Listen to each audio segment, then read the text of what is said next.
वचन बाबूजी महाराज भाग तीसरा सिलसिला वचन 10वां। किसी शख्स ने पूछा कि जिसको राधा स्वामी नाम में प्रीत प्रतीत आई है, क्या वो भूत प्रेत आज जून या 84 में जा सकता है?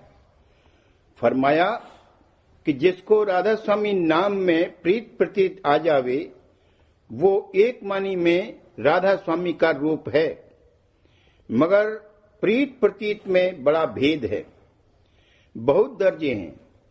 किस घाट से प्रीत प्रतीत की है और शरण ली है, इस पर सब मुनसिर है।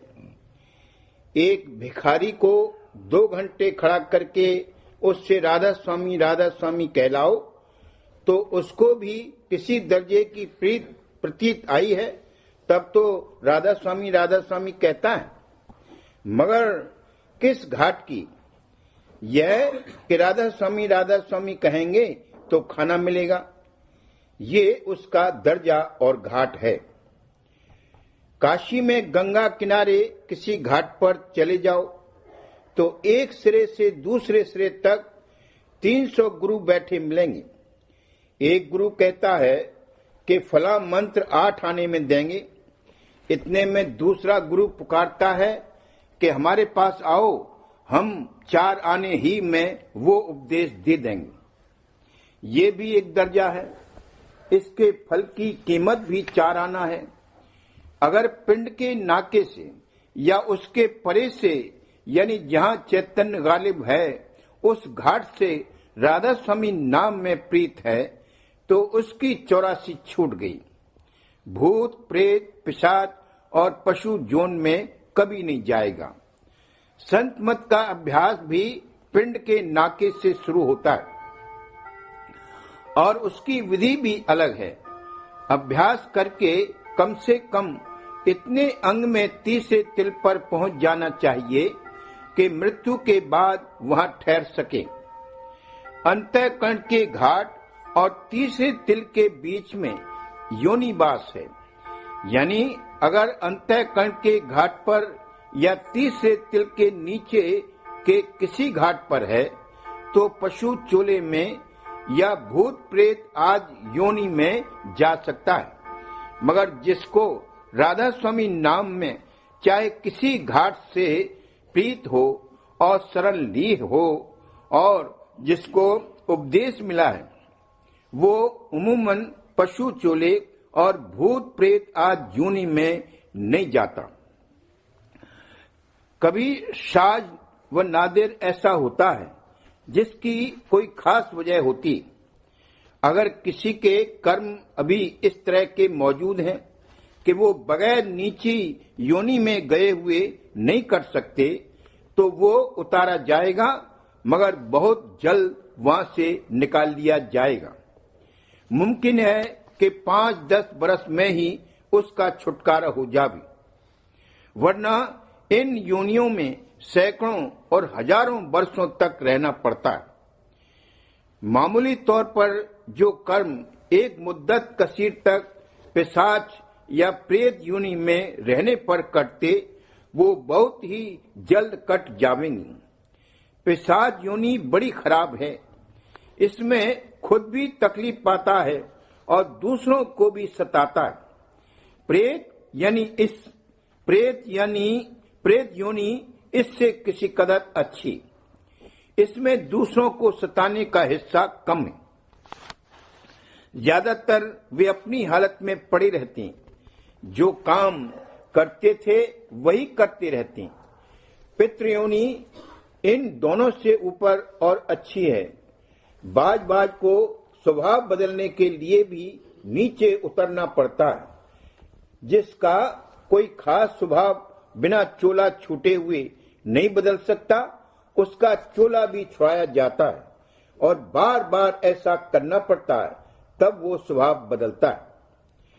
बाज हालतों में जब भूत प्रेत आदि योनि में जावे, तब स्वभाव बदल सकता है, तो उसको स्वभाव बदलने के लिए उन योनियों में जाना पड़ता है। मगर जैसा कि ऊपर कहा गया है, वहां से जल्द निकाल लिए जाते हैं। स्वभाव का बदलना बड़ा मुश्किल है।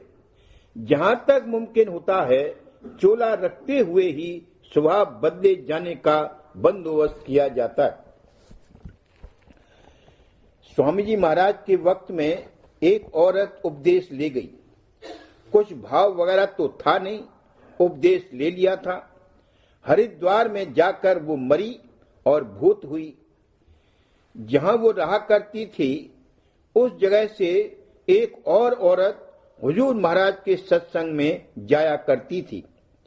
जब वो सत्संग में जावे तो वो भूत औरत उसके पीछे लग जाती थी और कहती थी कि हुजूर महाराज से अर्ज करो कि हमको इस योनि से निकाल दें। दया से वो जल्द निकाल दी गई। इलाहाबाद में सत्संग में एक दक्षिणी औरत के साथ एक मुसलमान भूत आता था।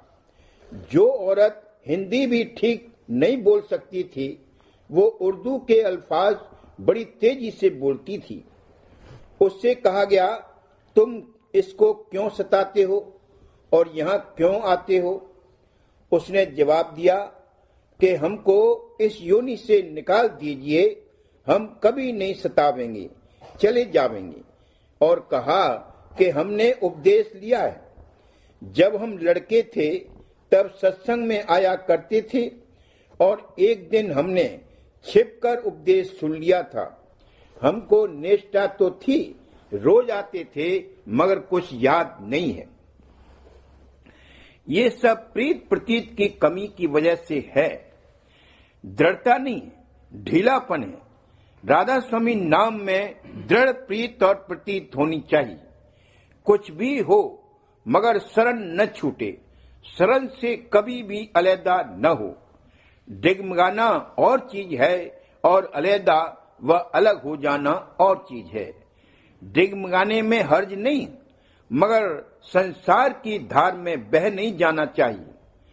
अगर बह जाएगा तो पता नहीं चलेगा।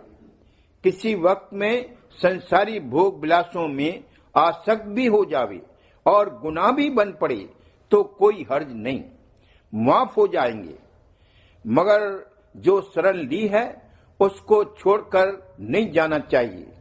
जिस पेड़ की छाया में बैठा है उसको नहीं छोड़े। पास में कहीं आग लग रही है और उसकी लपटें भी आवें और जलावें, मगर पेड़ की छाया को नहीं छोड़ना चाहिए। छाया में बैठा ही रहे। कभी लपट आवेगी, कभी चली जावेगी। स्त्री चोले से पुरुष चोले में आते और उम्मूमन पुरुष चोले में आए बाद फिर स्त्री चोले में जाना नहीं होता। स्त्री जोश की भक्ति बहुत कर सकती है और पुरुष को निर्मल भक्ति करने का अधिकार है, जो कि शून्य से शुरू होती, जहां से पुरुष और स्त्री का भेद नहीं रहता। अगर अभी निर्मल भक्ति का अधिकार नहीं पैदा हुआ है और उससे जोश की भक्ति करानी है तो पुरुष चोले से स्त्री चोले में भी भेजा जाता है। जब निर्मल भक्ति करने का अधिकार होता है तब स्त्री चोले से पुरुष चोले में लाती।